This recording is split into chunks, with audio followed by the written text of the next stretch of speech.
Document. Part 5. The arrival of NovaCorp on Kepler-62f was inevitable. It came sooner than anyone expected. Within days of receiving the transmission from United Earth Command, a sleek shuttle descended through the planet's thick atmosphere. Landing near the team's base camp with a deafening roar, the craft gleamed under the dim sunlight, its polished surface reflecting the dense forest around it. From inside emerged Daniel Harper, a representative of NovaCorp known for his sharp suits, sharper tongue, and unrelenting drive to secure profits. For the corporation, Harper was a tall man in his 40s, with neatly combed black hair and cold gray eyes that seemed to miss nothing. He carried himself with an air of authority, flanked by 2 security personnel who looked more like soldiers than escorts. As he strode toward the central dome, his presence immediately shifted the mood among the team. Tension crackled in the air like static electricity, and Ethan felt a knot tighten in his stomach. "Dr. Carter," Harper began, extending a hand in a gesture that was anything but friendly. His voice was smooth but laced with condescension. "I hear you've made some interesting discoveries here." Ethan shook the offered hand reluctantly, his grip firm but brief. "Mr. Harper," he replied, keeping his tone neutral, "we weren't expecting visitors so soon." Harper smirked, clearly amused by the understatement. "When there's potential profit involved, time is of the essence. And why don't you show me what you've been working on?" Laura stepped forward. Her arms crossed defensively. "Our work is still in progress. There's not much we can share yet." Harper raised an eyebrow, glancing at her before turning back to Ethan. "Progress or not, I'm here to evaluate your findings. You're funded by United Earth Exploration Corps, which means everything you discover belongs to Usank Ludin. Whatever this interesting discovery might be," Rion, standing off to the side, exchanged a nervous glance with Mia. They had all anticipated this moment, but none of them were prepared for how quickly NovaCorp would act or how aggressively. Harper would push his agenda. Ethan forced himself to remain calm, though his mind raced. He couldn't let Harper know about Rokarnat yet. Not until they figured out a way to protect it.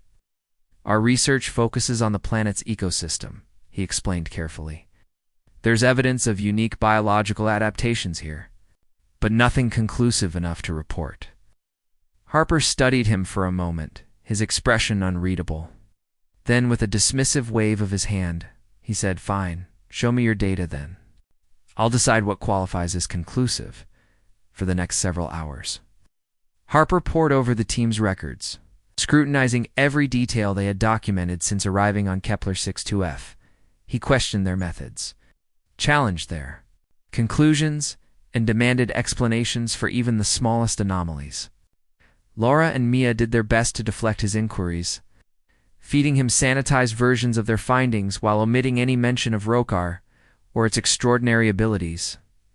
But Harper wasn't easily fooled. He noticed gaps in their reports.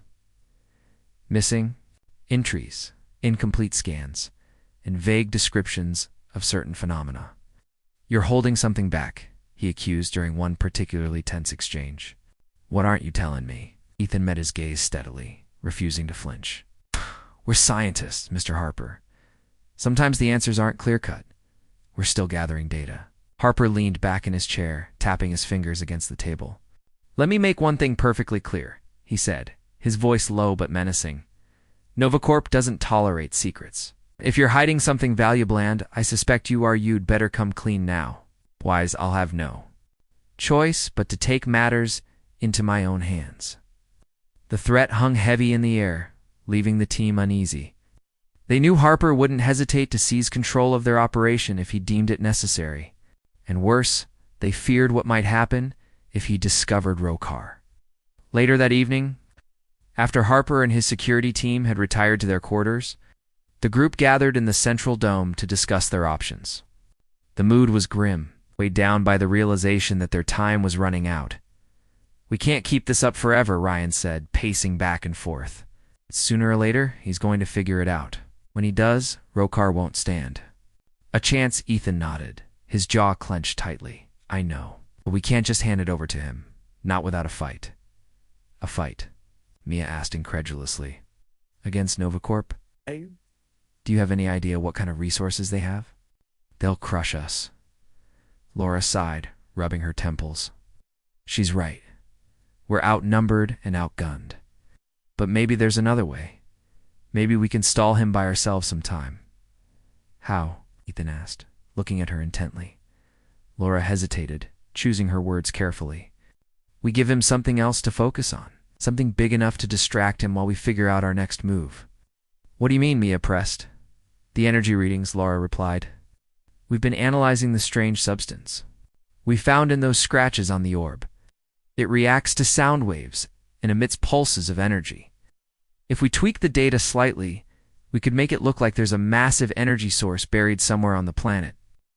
That should be enough too. Send Harper chasing after it. Ethan considered the idea, weighing the risks. It was risk Novacorp wouldn't hesitate to tear apart the planet searching for such a resource.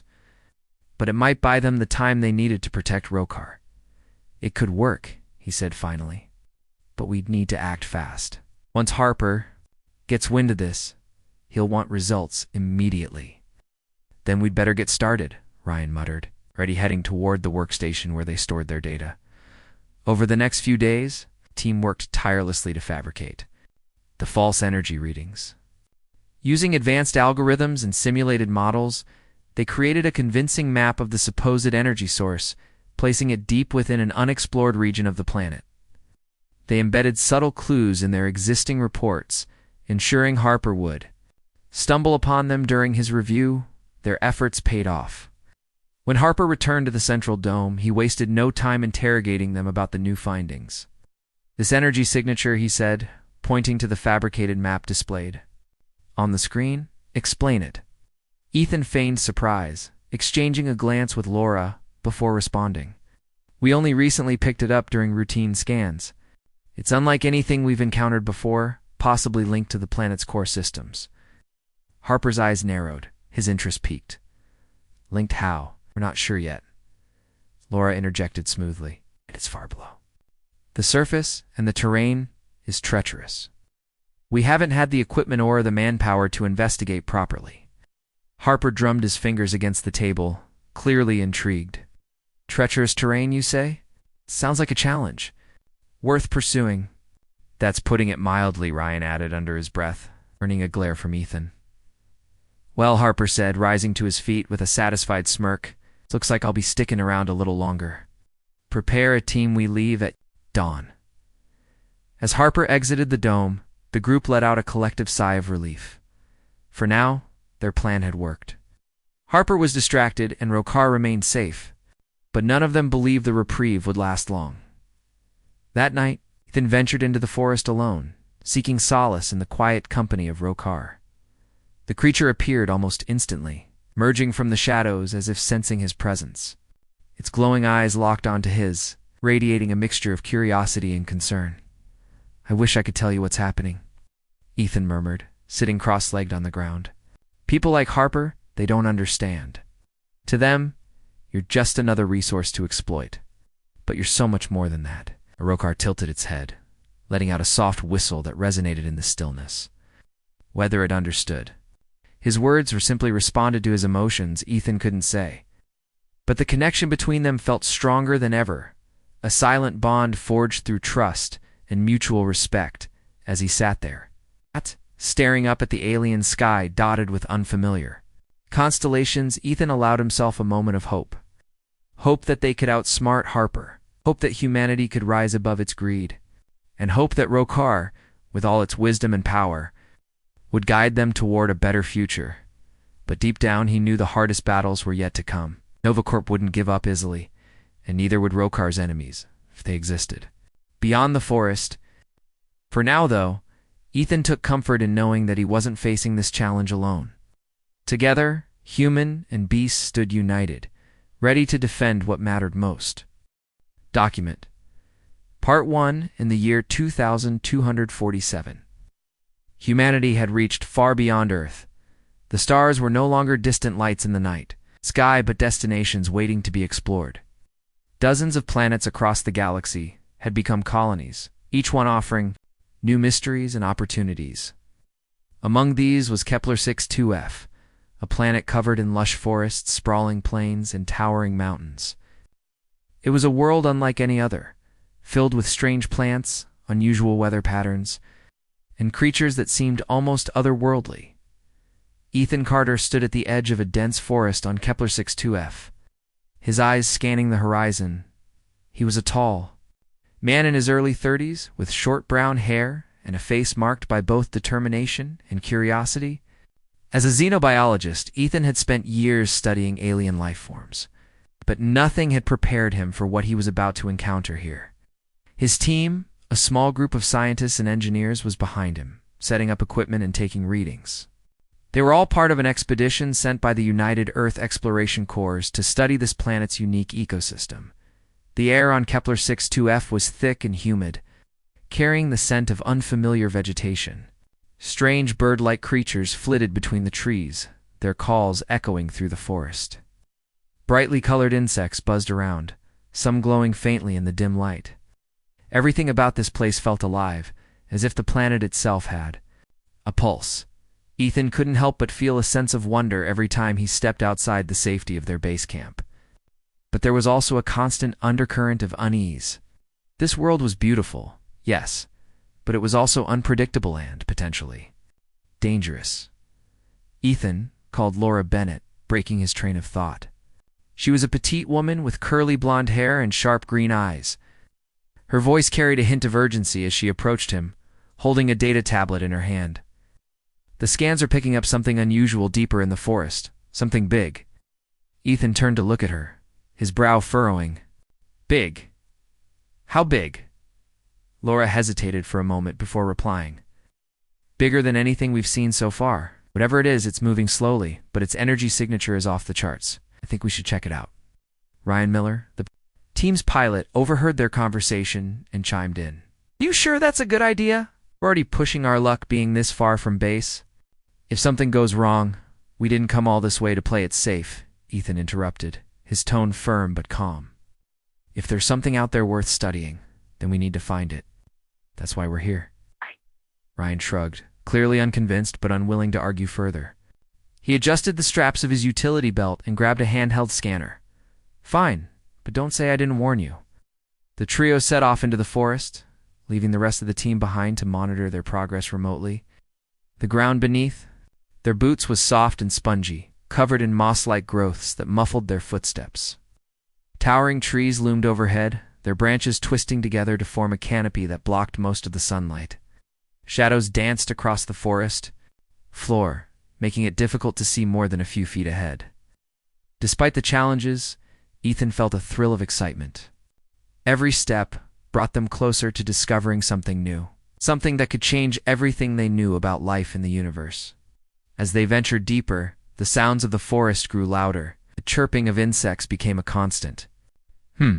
Blending with the rustling of leaves and the occasional distant roar. Ethan paused for a moment, listening intently. Do you hear that? He asked, glancing back at Laura and Ryan. Hear what? Ryan replied, looking around nervously. That low rumble, Ethan said, pointing toward a cluster of large rocks ahead. It's getting louder. Laura nodded, her expression tense.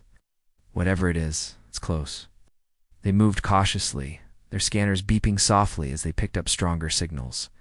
Then suddenly the source of the noise came into view. Emerging from behind the rocks was a creature unlike anything they had ever seen. It stood nearly 15 feet tall, its body covered in thick armored scales that shimmered in the dim light. Its long limbs ended in clawed hands, and its head was crowned with jagged horns that curved backward like a crown. Most striking of all were its eyes, luminous orbs that seemed to glow with an inner fire. For a moment, none of them spoke. They simply stared, frozen in awe and fear. The creature let out a deep, guttural growl that reverberated through the forest, causing the ground to tremble slightly. Instinctively, Ethan raised his hands in a gesture of peace.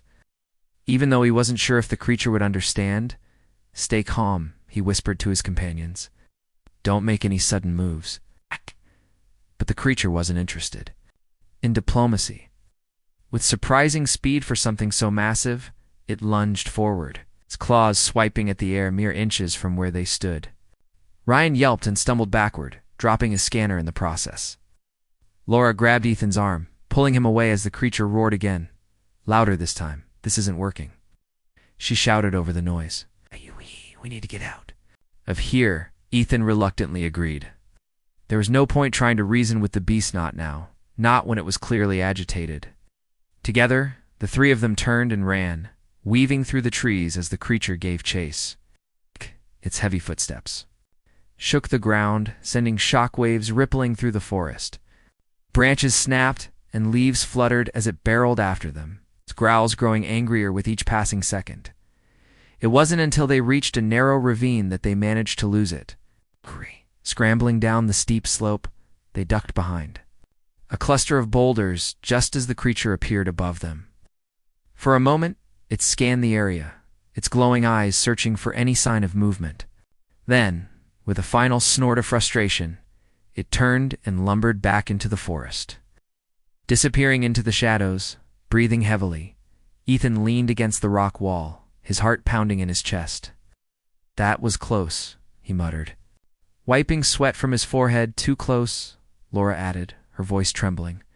What do you think it wanted? I don't know, Ethan admitted. But whatever it is, it's intelligent. Did you see how it tracked us? How it reacted? To our presence? Ryan frowned, still catching his breath. Intelligent or not, it doesn't seem friendly. Maybe we should rethink this whole exploring thing. Ethan shook his head. No, we can't give up. That creature, it's incredible. Think about what we could learn from it. But next time, we'll be better prepared. Laura sighed, knowing there was no talking him out of it. All right, but promise me one thing. Next time, we bring back a pand. Maybe a weapon or two. Ethan smiled faintly. Deal. As they made their way back to base camp, the image of the creature lingered in Ethan's mind. It was fearsome, yes, but also fascinating. There was something about it that intrigued him, something he couldn't quite put into words. Little did he know? This encounter was only the beginning of a journey that would change not only his life, but the future of humanity itself. Document.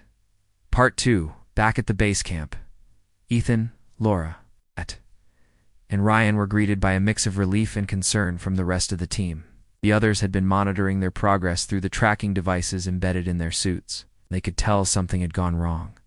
As soon as the trio entered the main dome, a large, transparent structure that served as their living quarters and research hub, questions began pouring in. What happened out there? It's Mia Dawson, a young biologist with curly black hair and a sharp mind. She was seated at a workstation, her eyes glued to the live feed from the forest scanners. We lost your signal for a while. Ethan removed his helmet and ran a hand through his damp hair. He looked exhausted but determined. We found something, he said simply, dropping his gear onto the floor. Something big. Big doesn't even begin to cover it, Ryan chimed in, still visibly shaken. He slumped into a chair near the edge of the room, his face pale. That thing was huge and angry. Really, really angry. Laura stepped forward, holding up her data tablet. It's not just its size or aggression we need to worry about. Its energy signature is unlike anything we've seen before. I don't know how to explain it. It's alien, obviously, but also advanced, almost like it has some kind of internal power source. The room fell silent as everyone processed this information. The implications were staggering. If what Laura was saying was true, and this creature wasn't just another animal roaming the forests of Kepler-6 to F, it was something far more complex. Something that might challenge everything humanity thought it knew about life beyond Earth. Ethan walked over to one of the workstations and pulled up the data collected during their encounter. The scans showed a detailed thermal image of the creature, highlighting areas where heat and energy seemed to concentrate. There were strange patterns etched into its body, almost like circuitry, glowing faintly beneath its armored scales. It was as though the beast was part organic, part machine, but not in any way humans had ever engineered. We can't ignore this, Ethan said, turning to face the group. His voice was steady, but there was an intensity in his eyes that made everyone listen closely. This isn't just about studying an alien species anymore. This could be the key to understanding how life evolves on other planets, or even how we fit into the bigger picture. Mia frowned, leaning back in her chair. But how do we study it without getting ourselves killed? That thing didn't exactly roll out the welcome mat. Ryan nodded emphatically. Exactly. You saw how fast it moved. One wrong move, and it'll tear us apart. We're scientists, not soldiers. We're not equipped for this. Ethan sighed, knowing they had a point. But giving up wasn't an option, not when the answers they sought were so tantalizingly close. Then we adapt, he said firmly. We figure out a way to observe it safely. Drones, maybe. We don't have to get too close if we plan carefully.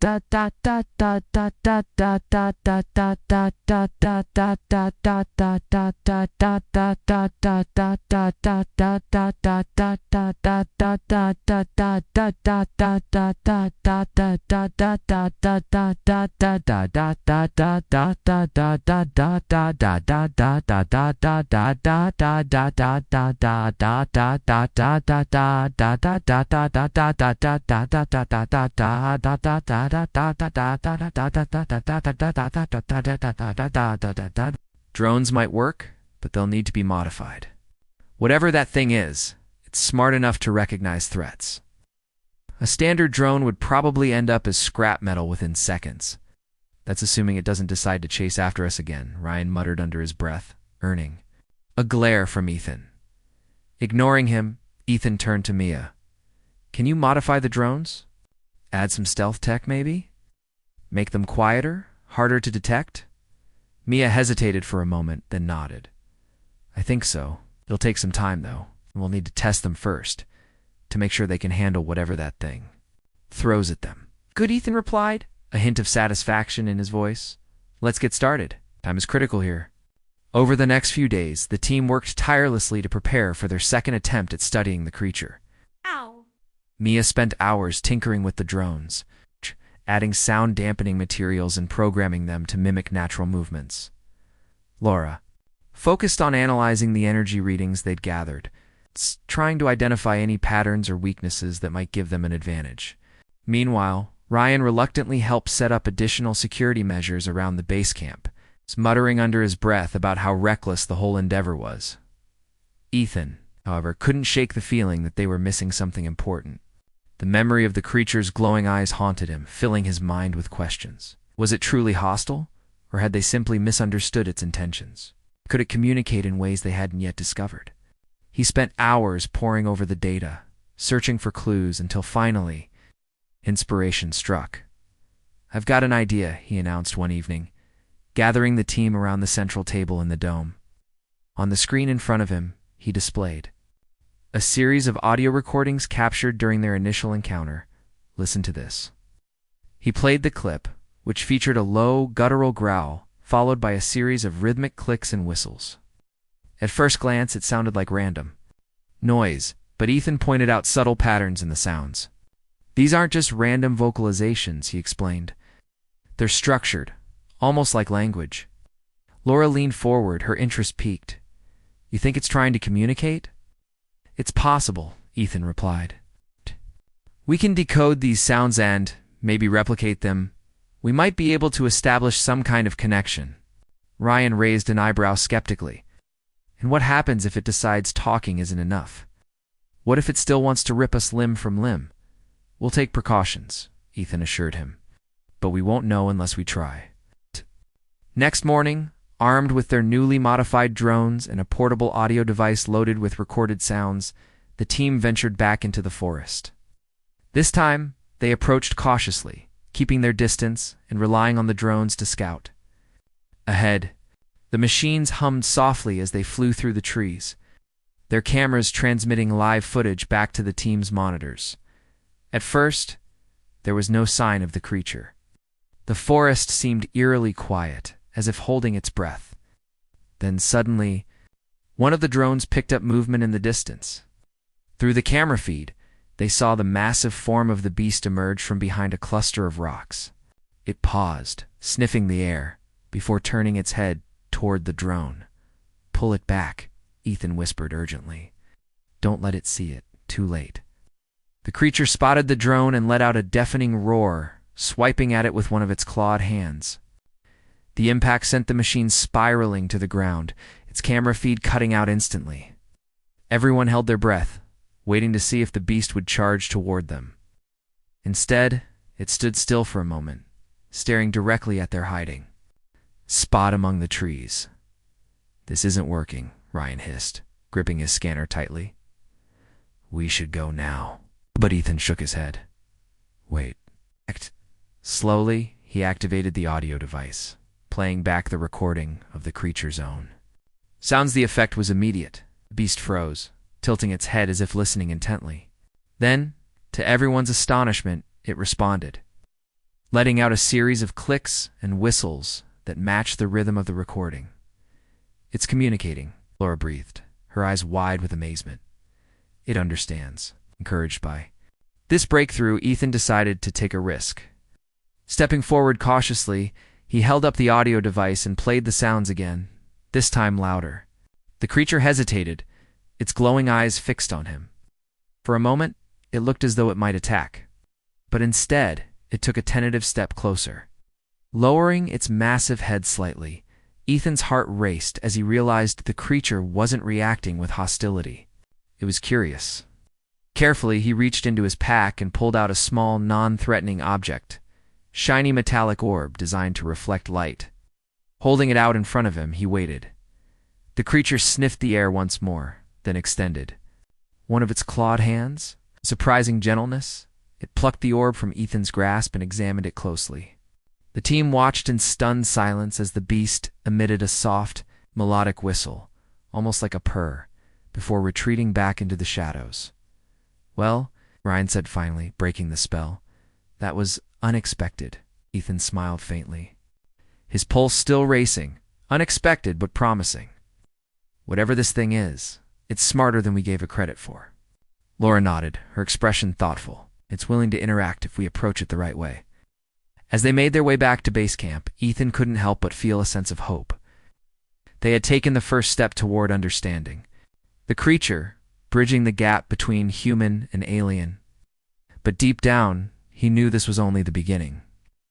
There was still so much to learn, and so many dangers yet to face. Document. Part 3. The days following their second encounter with the creature passed in a blur of activity and anticipation.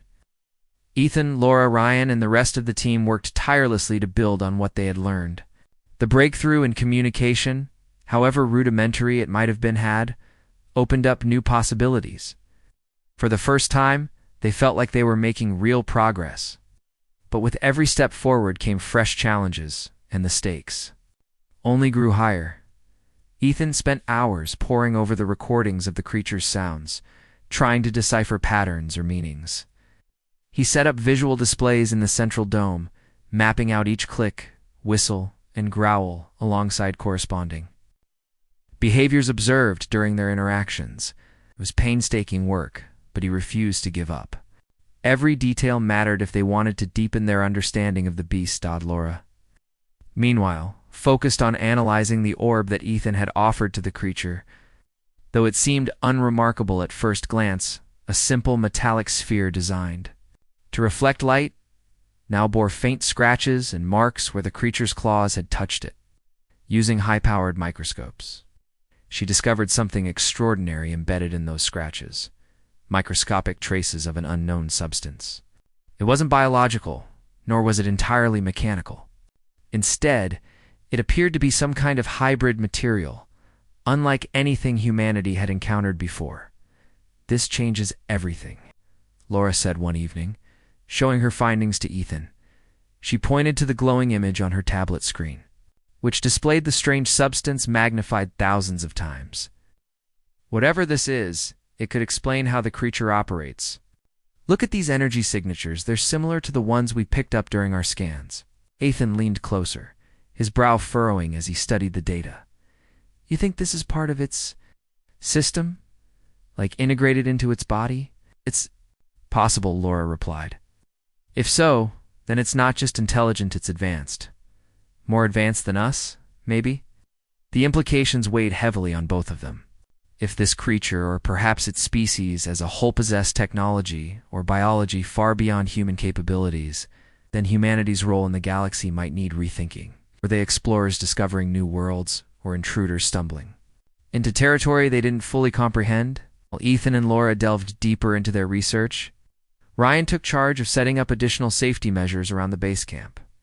Despite the recent success in communicating with the creature, he remained skeptically and rightfully cautious. He installed motion sensors along the perimeter of their dome and programmed the drones to patrol the surrounding area at regular intervals. Though he rarely voiced his concerns directly to Ethan, his actions spoke volumes. He wasn't willing to risk another close call. Several days later, the team decided to attempt another interaction with the creature. Armed with updated audio devices, modified drones, and a renewed sense of purpose, they returned to the forest. This time, however, they approached differently. Rather than seeking out the creature immediately, they set up a temporary observation post near the site of their last encounter. From there, they planned to monitor its movements and test whether it would respond to repeated attempts at communication. For hours, nothing happened. The forest was eerily quiet, save for the occasional rustle of leaves or distant chirp of an insect. Just as frustration began to creep in, one of the drones detected movement nearby. Through its camera feed, they saw the familiar shape of the creature emerge from the shadows. It moved slowly, almost cautiously, stopping periodically to sniff the air. "Play the recording again," Ethan instructed, his voice barely above a whisper. His fingers hovered over the controls of the audio device, ready to activate it at the slightest sign of interest. Laura nodded and hit the button. The low, rhythmic clicks echoed through the trees, breaking the silence. At first, the creature froze, its luminous eyes scanning the area.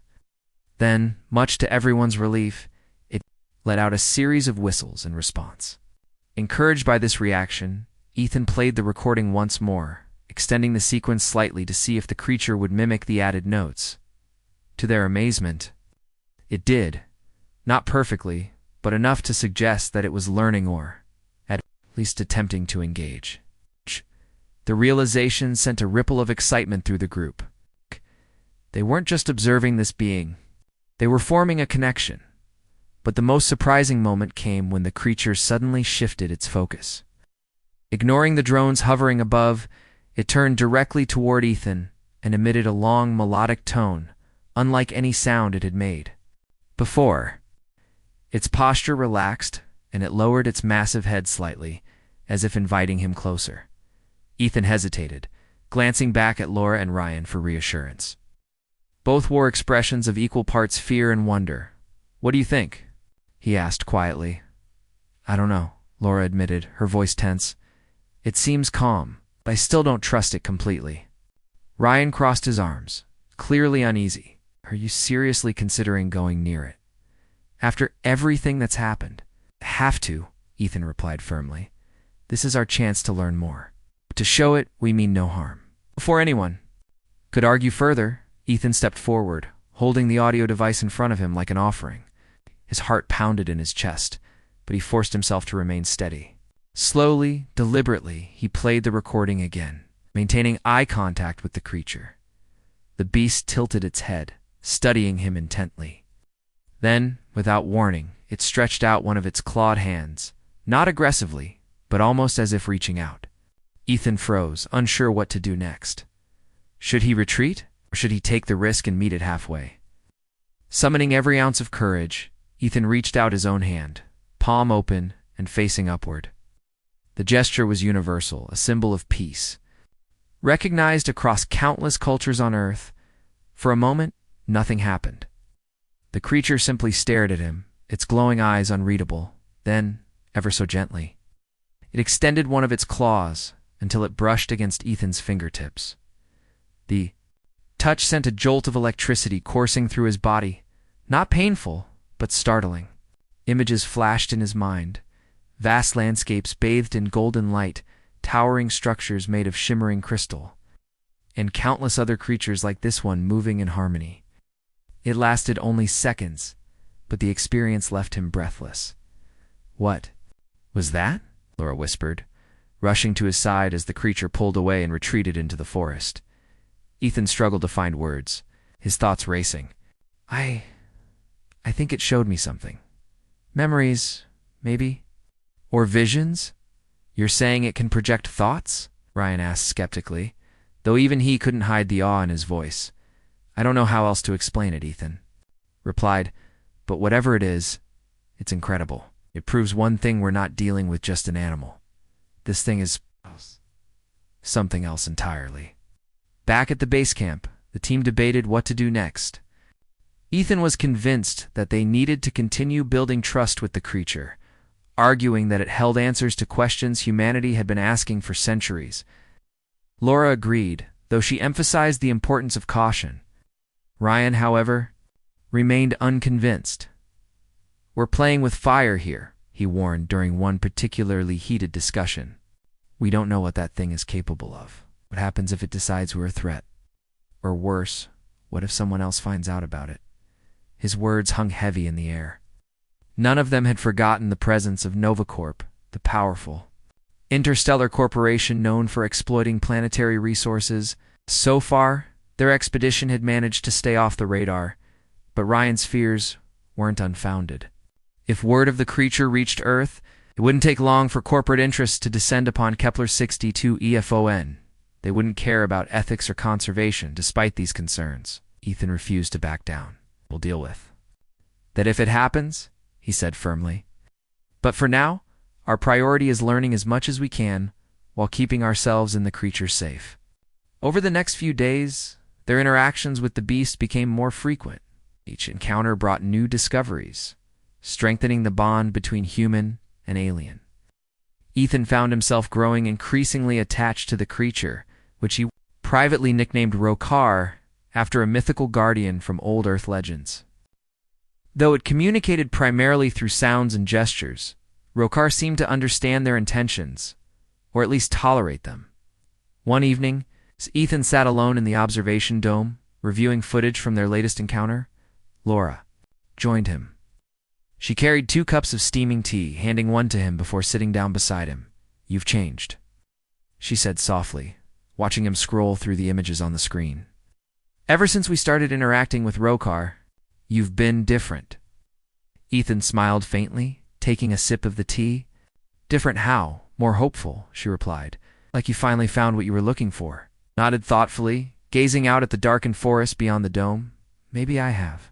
Rokar isn't just a subject of study, it's proof that life in the universe is more complex and beautiful than we ever imagined. And maybe, just maybe, it's also proof that we can coexist with it." Laura didn't respond immediately, her expression thoughtful. Finally, she said, "Just promise me one thing: you won't lose sight of why we're really here. Curiosity is important, but so is survival." Ethan met her gaze, his resolve unwavering. "I won't forget. Not for a second." Document. Part for the days turned into weeks, and the team's interactions with Rokar became more frequent and meaningful. Each encounter brought new revelations, not just about the creature itself, but also about the planet it called home. Ethan, Laura, Ryan, and the others found themselves drawn deeper into a world that was both alien and strangely familiar. The bond between them and Rokar grew stronger, though it remained fragile, a delicate thread connecting to vastly different species. Ethan spent most of his time canalizing the data they had gathered during their encounters. He replayed recordings of Rokar's sounds, studying patterns and trying to piece together some form of language. The creature's vocalizations were complex, layered with rhythms and tones that seemed to convey emotion as much as information. It was like deciphering an ancient code, but every small breakthrough filled Ethan with excitement. He began to suspect that Rokar wasn't just communicating, it was teaching Laura. Meanwhile, continued her work on the mysterious substance found in the scratches on the metallic orb. Using advanced spectroscopy tools, she discovered that the material reacted to sound waves in unusual ways.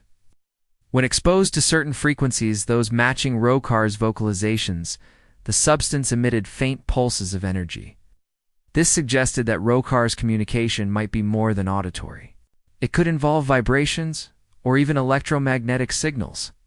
This isn't just language, Laura explained one evening, showing her findings to Ethan. It's a sis-to-man interface, maybe. Sound triggers energy, which might mean Rokar uses these signals for more than talking. Ethan frowned, intrigued but cautious. You think it's controlling something? Like its body or environment? Possibly, Laura replied. Or maybe it's interacting with other creatures like it. We've only seen Rokar so far, but there could be others out there. The thought sent a shiver down Ethan's spine. If Rokar was part of a larger network of beings, then their presence on Kepler-62f might have already disrupted something vital. What if these creatures were guardians, protecting the planet's ecosystem from external threats? And what if humanity's arrival had been perceived as an invasion? Despite these concerns, the team pressed on, determined to learn more. They began experimenting with controlled interactions, using modified audio devices to replicate Rokar's sounds in different sequences. To their amazement, the creature responded eagerly, often mimicking the tones and adding variations of its own. It was as though Rokar was testing them, gauging their understanding and willingness to adapt. One day, during one of these sessions, Rokar did something unexpected. After responding to a series of clicks and whistles, it suddenly emitted a low, resonant hum that vibrated through the forest floor. The sound was unlike anything they had heard before, deep and rhythmic, almost hypnotic. As the team listened, mesmerized, Rokar lowered its massive head and touched its clawed hand to the ground. A faint glow emanated from beneath its scales, spreading outward in concentric circles. "What's happening?" Ryan whispered, his voice tinged with awe and unease. He clutched his scanner tightly, watching as the light expanded across the forest floor. Ethan didn't answer immediately. He was too focused on the phenomenon unfolding before him. Slowly, he stepped closer to Rokar, careful not to startle it. The creature watched him intently, its glowing eyes steady and calm. When Ethan reached out tentatively toward the pulsating light, he felt a warmth radiate through his fingertips. Followed by a surge of images and sensations flooding his mind, he saw flashes of landscapes bathed in golden light, vast oceans teeming with bioluminescent creatures, and towering crystalline structures that pulsed with energy. But more vividly, he felt emotions: pride, sorrow, determination, all intertwined with a deep sense of purpose. It was overwhelming, yet strangely comforting, as if Rokar were sharing a piece of itself with him. When the vision faded, Ethan stumbled backward, gasping for air. Laura rushed to his side, steadying him as he regained his balance. "Are you okay?" Ouch. she asked, her voice filled with concern. "I'm fine," Ethan replied, though his hands were trembling. "It showed me something. Memories, feelings I don't know how to explain it." Ryan frowned, clearly skeptical. "You're saying it can project thoughts directly into your brain?" "It's possible," Laura interjected. "If it uses sound and energy to communicate, then it might also tap into neural pathways. Maybe not intentionally, but still effectively." Ethan nodded, his mind racing. Whatever it is, it's incredible. And it proves we're dealing with something far beyond our current understanding. As the days passed, the team debated how to proceed. Their discoveries had opened up new possibilities, but they also raised difficult questions. Were they merely observers, or did they have a responsibility to protect Rokar and its kind? And what would happen if word of their findings reached Earth? Their fears were realized sooner than expected. Previous day's encounter, they received an urgent transmission from United Earth Command. The message was brief but clear. NovaCorp, a powerful interstellar corporation, had taken notice of their activities on Kepler-62f. Representatives were en route to assess the situation and determine whether the planet's resources, including any unique life forms, could be exploited for profit. "They can't do this," Ethan muttered angrily, pacing the central dome. "This isn't just another mining operation. Rokar isn't a resource, it's a living being. Try telling that to NovaCorp," Ryan shot back. "They'll see it as a gold mine, plain and simple." Laura sighed, rubbing her temples. We need to figure out how to handle this before they get here. If they find out about Rokar, they won't hesitate to capture it or worse. Ethan stopped pacing and turned to face the group. His expression was resolute, though his eyes betrayed a hint of fear. Then we'll make sure they don't find out. For now, we keep everything under wraps. No transmissions, no reports, nothing that could tip them off.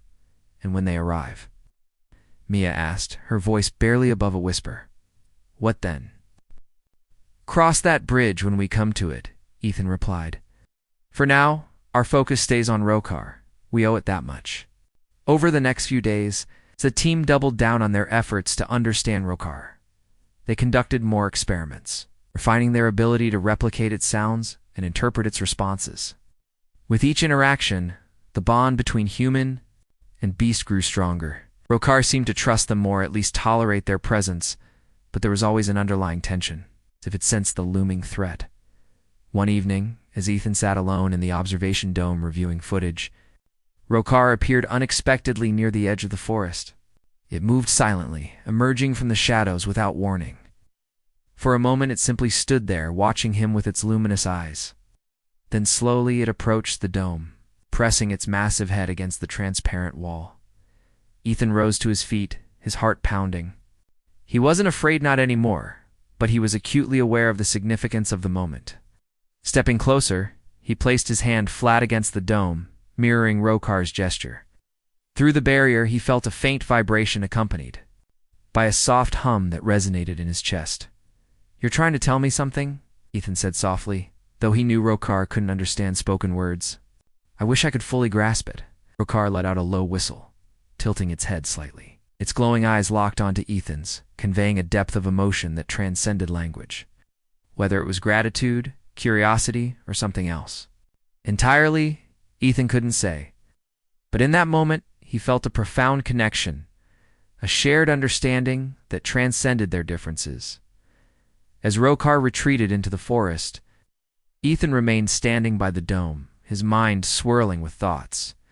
He knew the challenges ahead would be immense, perhaps insurmountable. But for the first time, he allowed himself to hope. Hope that humanity could rise above its destructive tendencies. Hope that coexistence, however unlikely, was still possible. And hope that Rokar and all it represented would survive long enough to teach them what they needed to learn. Document. Part 6, the next morning. The base camp buzzed with activity as Harper prepared to lead an expedition into the unexplored region of Kepler-62f. His team consisted of his 2 security personnel, geologists brought in by NovaCorp, and Ethan, who had been reluctantly assigned to accompany them. Harper insisted on having someone familiar with the planet's terrain, but Ethan suspected it was also a way to keep him under surveillance. As they loaded equipment onto a transport vehicle, a rugged all-terrain rover designed for harsh environments, Ethan exchanged worried glances with Laura and Ryan. They had done everything they could to buy time, but the weight of deception pressed heavily on their shoulders. If Harper discovered the truth about Rokar or worse, realized the energy readings were fake, they would face severe consequences. "Be careful," Laura whispered as Ethan climbed aboard the rover. Her voice carried a note of urgency. "He suspects anything. Don't try to confront him directly." Ethan nodded grimly. "I'll do my best. Just make sure Rokar stays hidden while I'm gone." With that, the convoy set off, leaving behind the relative safety of the base camp. The journey ahead promised to be grueling. The destination lay deep within a dense, mountainous region filled with jagged cliffs and treacherous ravines. As the rover rumbled forward, kicking up clouds of dust, Ethan couldn't help but feel a growing sense of dread. This mission wasn't just about finding a fabricated energy source. It was a test of loyalty, ethics, and survival. Hours passed as the group navigated the challenging terrain. Harper sat at the front of the rover, barking orders and consulting maps displayed on a holographic interface. Behind him, Ethan remained silent, observing the landscape carefully. He knew these mountains well, having explored parts of them during earlier research trips. While the fabricated energy readings pointed toward a specific location, Ethan planned to guide the team along a circuitous route, buying more time while keeping them away from any real discoveries. The geologist, a quiet man named Victor Kane, occasionally chimed in with observations about rock formations and mineral deposits. Though skilled in his field, Victor seemed oblivious to the tension simmering among the others. Harper's impatience grew with each passing hour, and his sharp tone made it clear he expected quick results. Finally, after what felt like an eternity, the convoy arrived at the designated site, a narrow valley surrounded by towering peaks. According to the fake data, this was where the supposed energy source should be located. Harper wasted no time ordering everyone out of the rover and setting up scanning equipment. "Start sweeping the area," he commanded, gesturing toward Ethan and Victor. "I want detailed readings within the hour," Ethan complied, activating a handheld scanner and moving slowly across the rocky ground. Outwardly, he appeared focused, but inwardly, his mind raced. Every second counted now, Harper detected inconsistencies in the readings. The game would be over. To avoid suspicion, Ethan subtly adjusted the scanner settings, ensuring the fabricated signals remained consistent. Victor, meanwhile, examined nearby rock samples, muttering to himself. As he worked, occasionally he glanced up at the steep cliffs looming overhead, clearly uneasy about the unstable terrain. "This place feels wrong," he said finally, lowering his tools, "like it doesn't want us here." Harper rolled his eyes. "Don't start with your superstitions, Kane. We're here to find answers, not ghosts." Ethan suppressed shiver. Victor's words echoed his own unease. There was something unsettling about this valley, a palpable sense of being watched. It wasn't paranoia, it was instinct, honed by months spent living alongside creatures like Rokar. But he pushed the feeling aside, focusing instead on maintaining the illusion. As the hours dragged on, tensions mounted. Harper grew increasingly frustrated when the scans failed to reveal anything concrete. "What's taking so long?" he snapped, glaring at Ethan. "You said this was a significant energy source. Where is it?" "It's deep underground," Ethan replied calmly, though his heart pounded in his chest. "We need to dig further to pinpoint its exact location." Harper's eyes narrowed suspiciously. "Fine. But if you're wasting my time, I'm not," Ethan interrupted firmly. "Trust me, we're close." While Harper continued to vent his frustrations, Ethan noticed movement in the distance. At first he thought it might be wildlife, or even Rokar, drawn by curiosity. But as the figure emerged from the shadows, he realized it was Ryan. Somehow, despite orders to stay at the base camp, Ryan had followed them. "What are you doing here?" Ethan hissed under his breath as Ryan approached cautiously. Ryan ignored the question, addressing Harper instead. "Sir, we've got a problem back at the camp. Some of the equipment malfunctioned, and we're losing power. I came to see if anyone could help." Harper scowled, clearly annoyed by the interruption. "Can't your people handle it themselves? We're busy here." "It's critical," Ryan insisted. Glancing meaningfully at Ethan, "We might lose communication with United Earth Command if we don't fix it soon." For a moment, Harper hesitated, torn between pursuing the energy source and ensuring their connection to Novacorp headquarters remained intact. Finally, he sighed in exasperation. "Fine. Take one of the rovers and go back. Fix whatever needs fixing and don't bother me again until it's done." As Ryan turned to leave, Ethan caught his eye briefly. The message was clear. Ryan hadn't come alone. Somewhere nearby, Laura and possibly others were waiting, ready to intervene if necessary. Once Ryan had departed, Harper refocused his attention on the task at hand. "Let's move faster," he ordered. "I want those readings double-checked." Ethan nodded, continuing to scan the area while secretly altering the data to prolong the search. But as the sun began to dip below the horizon, casting long shadows across the valley, an unexpected complication arose. A low rumble shook the ground beneath their feet, followed by the sound of falling rocks echoing through the cliffs. "What was that?" Victor asked nervously, backing away from the edge of a ridge. Before anyone could answer, a massive boulder tumbled down the slope, narrowly missing one of the security personnel. Chaos erupted as everyone scrambled for cover. Harper shouted orders, trying to maintain control. But the situation quickly spiraled out of hand. In the confusion, Ethan spotted movement near the mouth of a HFY, flicker of glowing eyes that vanished almost instantly. Rokar, despite his instructions to stay hidden, the creature had come to investigate. Ethan's stomach sank. If Harper saw it, everything would unravel. Thinking quickly, Ethan moved closer to the cave entrance, positioning himself between it and Harper. "It's probably just a minor earthquake," he called out, raising his voice to be heard over the commotion. "Nothing to worry about." Harper glared at him, unconvinced. "Are you sure? Because it looks like this whole area is unstable?" "It happens sometimes," Ethan lied smoothly. "Kepler-62f has active tectonic plates. Let's regroup and decide our next steps." To his relief, Harper relented, ordering the team to retreat temporarily. As they gathered their gear and prepared to leave the valley, Ethan allowed himself a small measure of hope. For now, disaster had been averted, but only barely. That night, as the group set up a temporary camp outside the valley, Ethan slipped away unnoticed.